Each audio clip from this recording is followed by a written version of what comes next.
Hey, how's it going, y'all? You're with Rafa the Pickleball Tech Dude, and today I'm gonna make a bold statement. The paddle we're talking about today is the Bread and Butter Loco, the newest addition to Bread and Butter's lineup, and a Gen 4 remake of the originally released Gen 2 Loco from back in 2023. As of this recording, Loco pre-sales are live but are nearly sold out. The Loco will be back in November for the full launch. It retails for $200. My discount code RAFA takes it down to about $180. As a brief disclosure, Bread and Butter did not financially or otherwise incentivize me to do this review, and using my discount code does provide me a small kickback that I pour directly back into these videos. But of course, the best way to support the channel always is make sure you're liking, make sure you're subscribed, and make sure you share the video with your other pickleball obsessed friends. The Bread and Butter Loco falls into the category of a floating core Gen 4, meaning a solid foam block center surrounded by an EVA foam ring that allows these paddles to access more power. Other paddles constructed in a very similar way include the Selkirk Boomstick, the Ronbus QUANTA, the Vatic Pro VSOL Pro, and the Honolulu NF paddles. Gen 4 floating cores are some of the more popular paddles these days, not only because they have really easy access to high power and high pop, two of the most desirable characteristics in competitive paddles right now, but they also really allow the ball to sit on the face and dwell and give you that really nice plush sensation that a lot of other power paddles don't. The Loco is no exception to any of those characteristics, and furthermore, when it comes to spin, on top of being able to achieve a lot of dwell time, the grit on Locos has been consistently higher than that of all the competitors I mentioned earlier, meaning that spin may last you a little bit longer. As you look at the full stats of all three shapes, the Loco is available in elongated, wide body, and hybrid. I do want to point out one potential drawback to floating core Gen 4 paddles in general.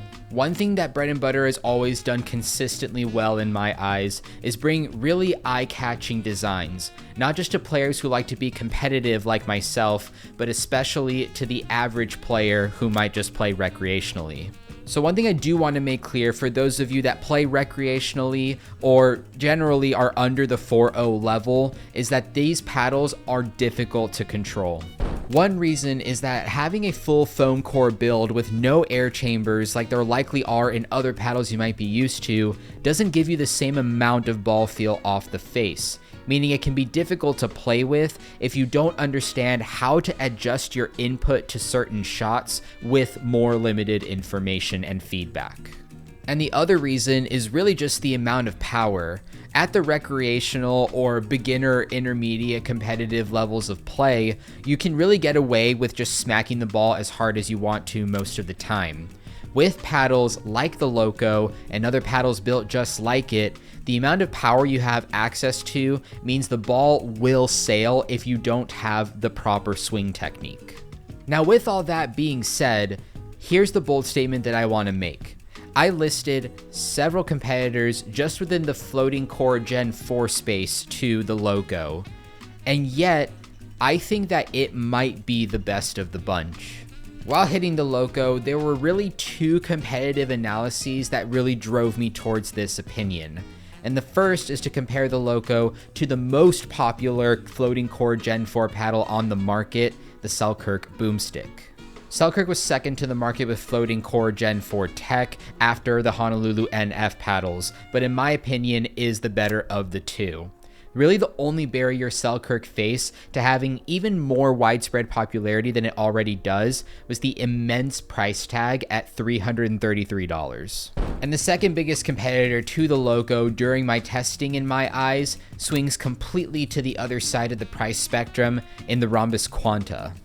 A budget $99 paddle that had more shape variety than the Boomstick, and when weighted up properly, could get you performance very similar to the Boomstick. But why I think the Loco might be better than both of those paddles deals with a couple of the factors that I just discussed that really affect how I evaluate a paddle and its performance.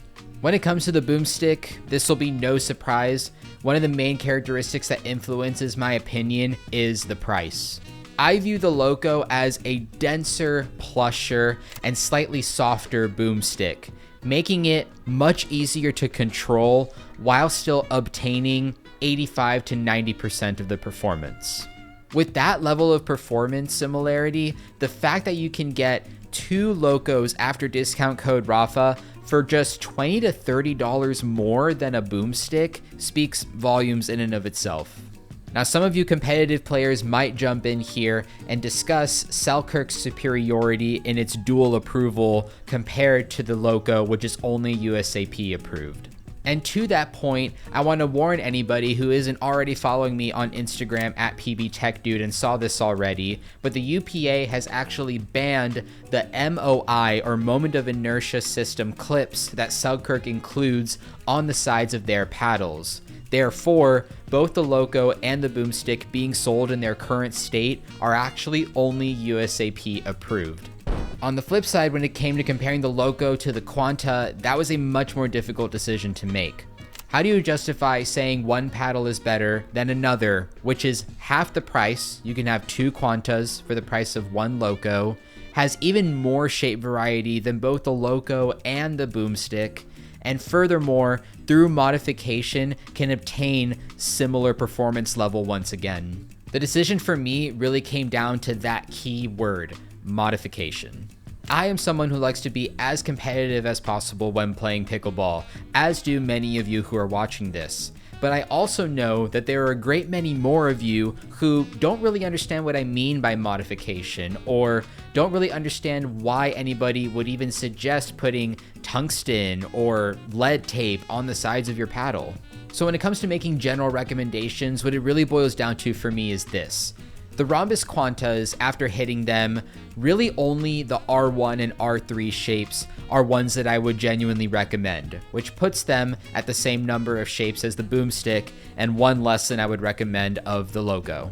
Furthermore, to obtain similar performance to the Loco or to the Boomstick, the QUANTAs do require significant weight modification, in a similar way that the Franklin C45 played so differently stock versus with a ton of perimeter weight.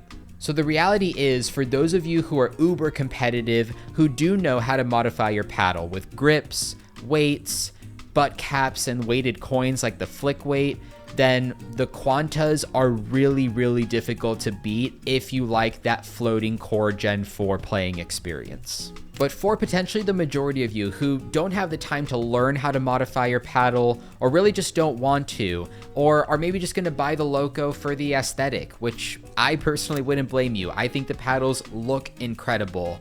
Then the Loco really provides you a larger sweet spot, more plush experience than either the QUANTA or the Boomstick, and also gives you a nice compromise in price level. And that is the long and short of it on my thoughts for the bread and butter Loco. Some of you might be wondering about a couple of the other competitors I mentioned, in particular the Vatic Pro VSOL Pro, which does present itself as the other direct budget competitor to the Loco. And based off initial impressions, working off of the same framework I did my other comparisons with, I do think the VSOL Pro is getting closer than the QUANTA to reaching the performance I'm expecting, with very similar shape options to the Loco. But if you want my full thoughts and a full comparison, you're gonna have to wait just a little bit longer. If you made it here to the end of the video, thank you so much for watching and for your support per usual. Remember to be liking, subscribing, and commenting down below any other questions you've got about the Loco, and of course, sharing the video so that we can grow this community of pickleball techs. So stay happy, stay healthy, stay out on the court, and I will see you very soon. Peace.